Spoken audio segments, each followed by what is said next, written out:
your relationship with equanimity, right? Equanimity. When it comes to equanimity, people generally fall into one of the four categories: aggressive and with equanimity, aggressive and lacking equanimity, passive with equanimity, passive and lacking equanimity. I believe that aggressive and with equanimity, I think that's the optimal mental status, I think. Of these, there is only one ideal state that you should target: aggressive and with equanimity. Yes.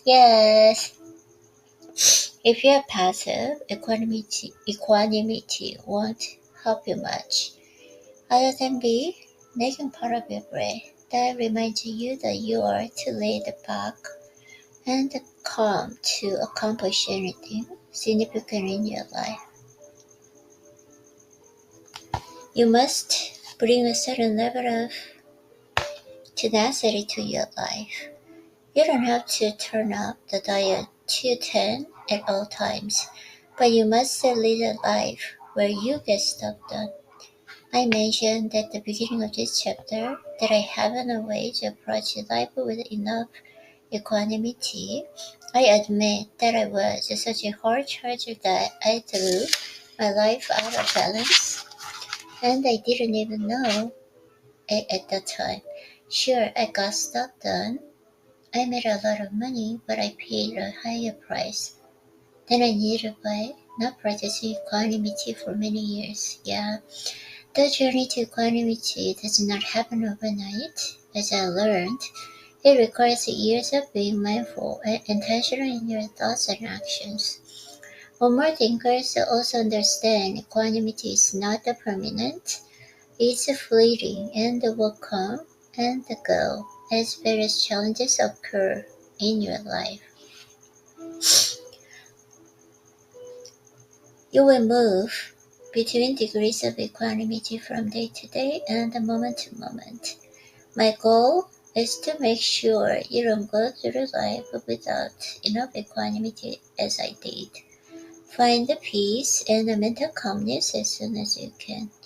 Your relationship with equanimity is the force that makes many other good things possible in life.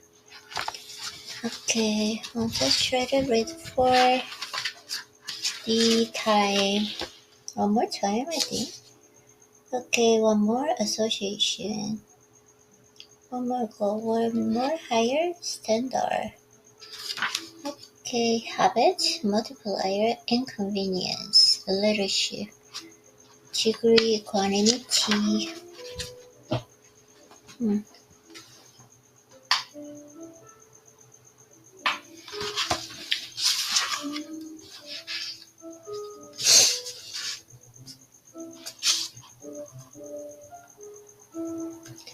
One more emotion, one more try.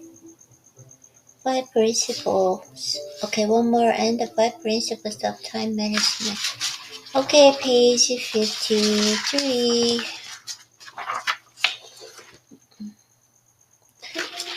I feel a little bit weird because I've been reading it just in ebooks for many years, months, I think, years, right? That's why I feel a little bit awkward, but yeah, going to get used to it, of course.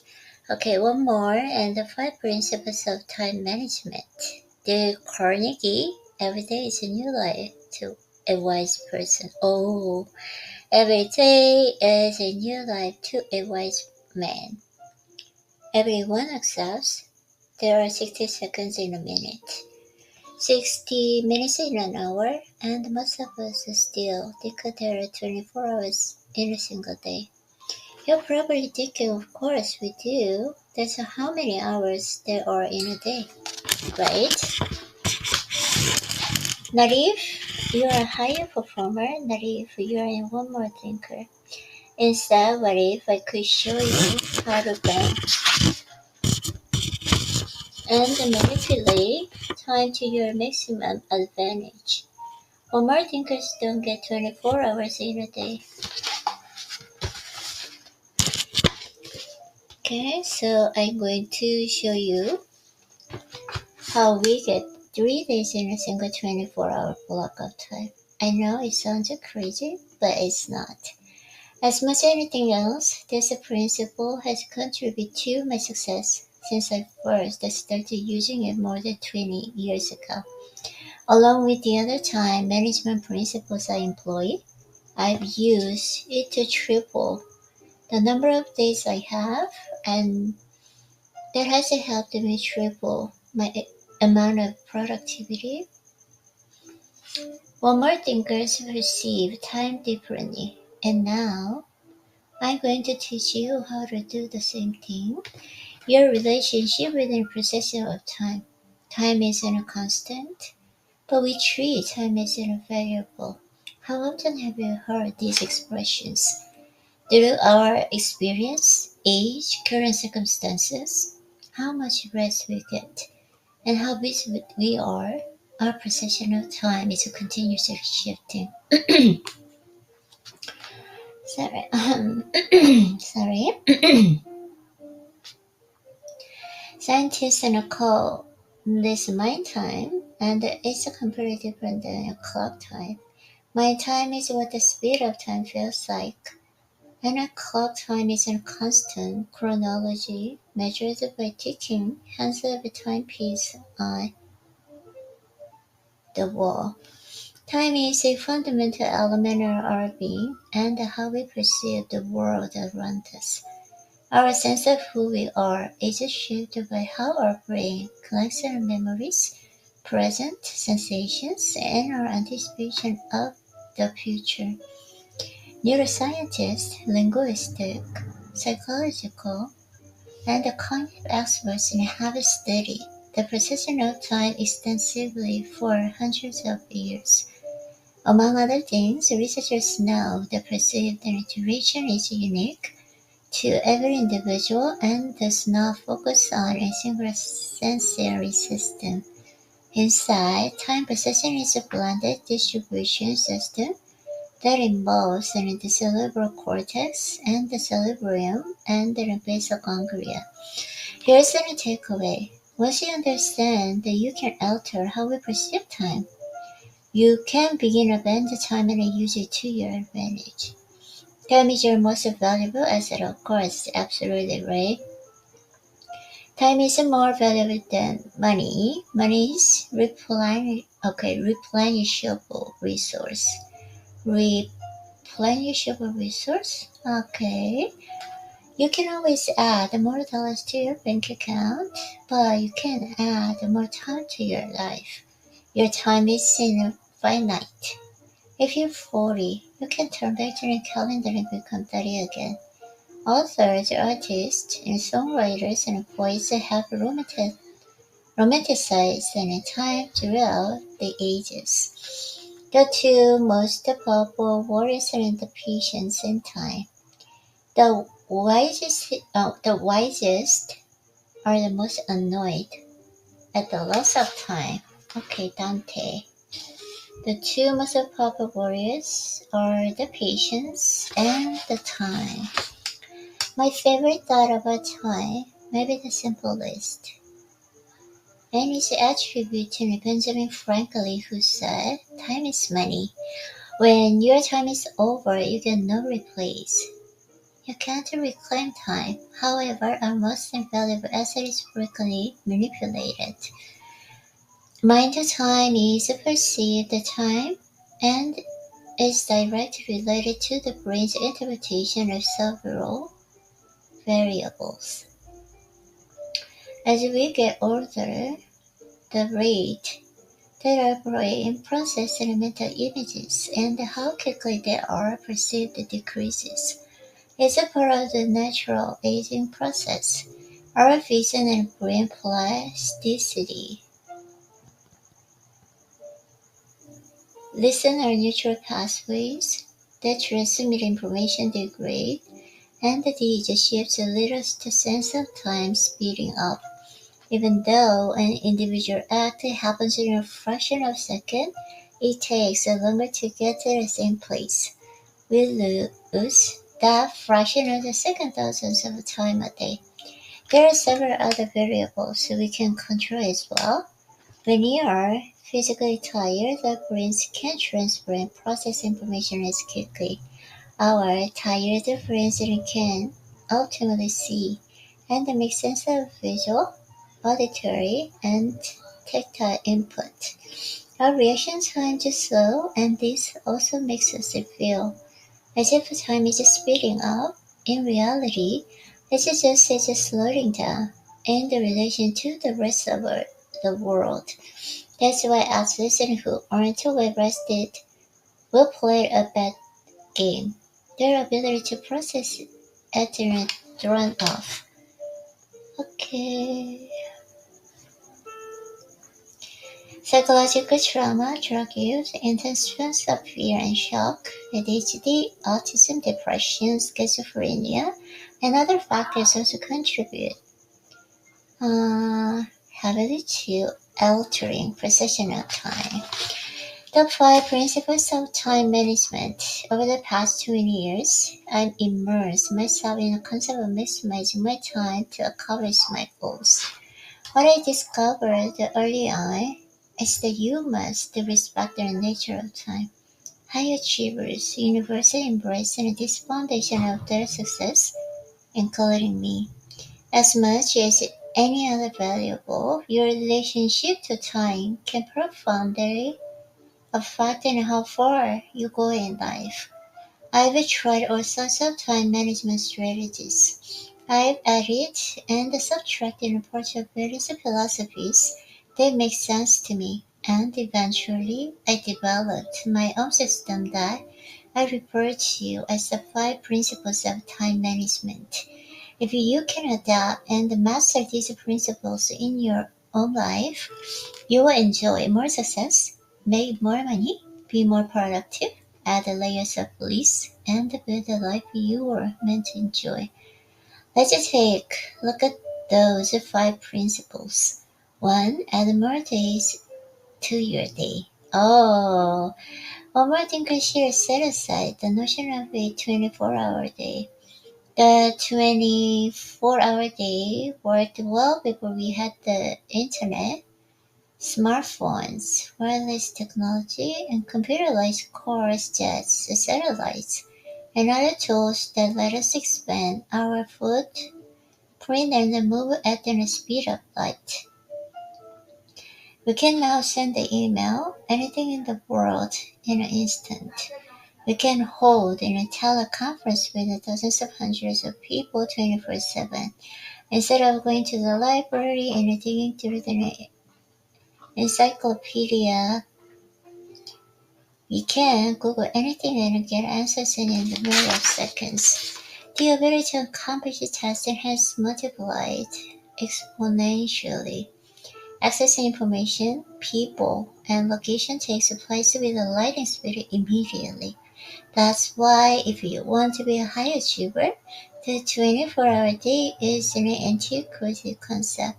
In my words, and for our one-more thinkers, it no longer applies. We are now able to accomplish more in 5 minutes, 1 hour, or in a one-day that we could in an entire week or a month in 100 years ago. Our ability to compress the time is an ability to bend and manipulate time for our best purposes. Guess what? That doesn't for your goals. It puts them in your face like never before. And when you're close to your goal, you naturally approach it with the greater urgency. Here's a mindset you can put into practice today. As a fact, I've been doing it for more than 20 years now, so I know it works. From time to time, you will have one of those days where everything is falling in line. You're able to knock out a ton of stuff and be more productive in 4 and 5 hours than you are in one of the normal 4 days. Okay. Or maybe you've had a day where you knocked out more than you have in an entire month. What if you could replicate the rush every day? Here's how. Instead of approaching your days in a single block of time, divided your waking hour into three equal parts or mini days. For me, that means my first day runs from 6 a.m. to noon. My second day is from noon to 6 p.m. And my third day is from 6 p.m. until midnight.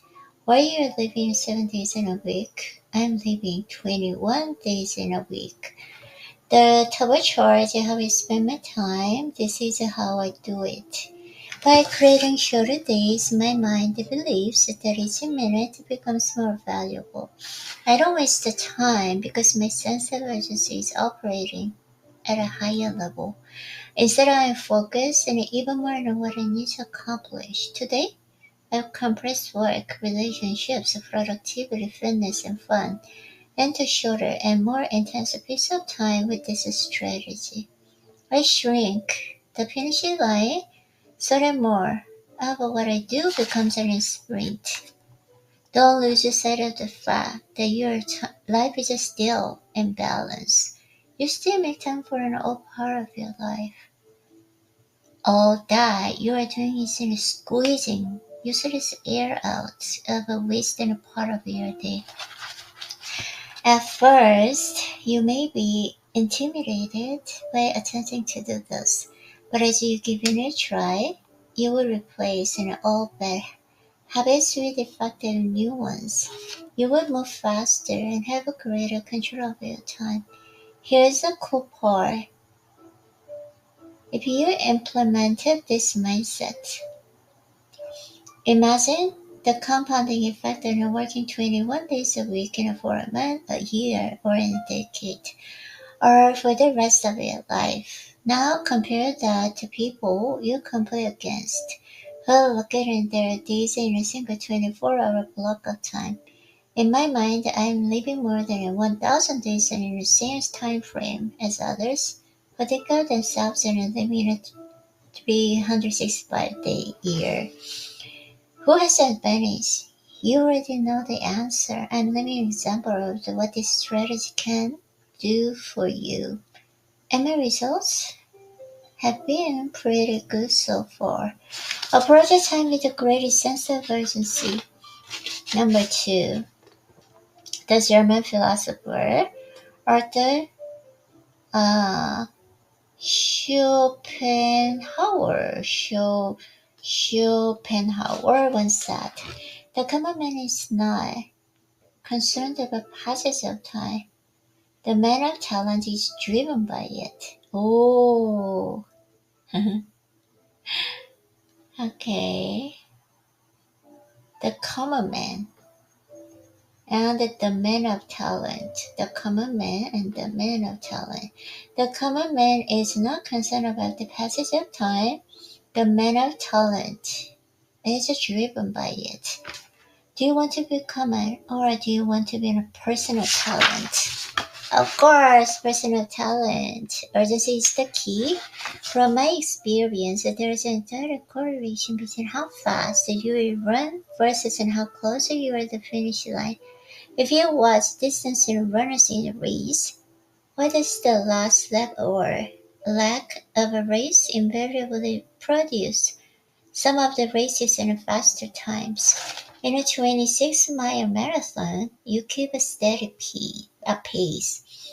As you get closer to the finish line, your adrenaline kicks in and you finish another gear. You push yourself because you're closer to completing your task and crossing the finish line. That produces and releases endorphins, and you feel the warm and positive rush. Now think about running a 100-meter race. It's a flat out, the sprint from start to finish. You approach the race with the maximum urgency. A different mindset is required to do your best. Your body and your brain respond to a different set of stimuli. It's not that people approach life with a lack of vision that causes them to fail. It's the type of vision they call until you get, then crossing a finish line.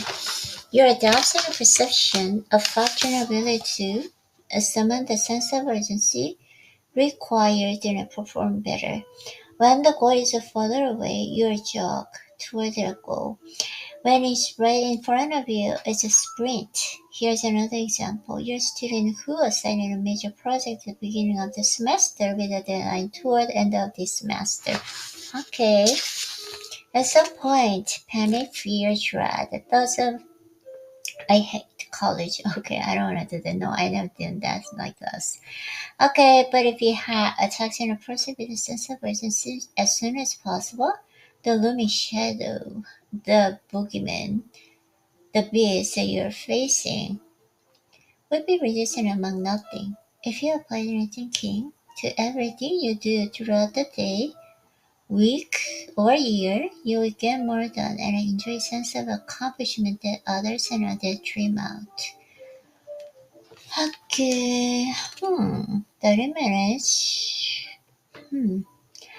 3. Learn how to control time instead of time controlling you. Oh, when you manage your time with a sense of urgency, you become the master instead of the servant. Moving faster puts you in control of your time more than not. You have a sense of urgency, but you also have a greater say in what you think is important. The less you spend more time on what's meaningful and rewarding to you.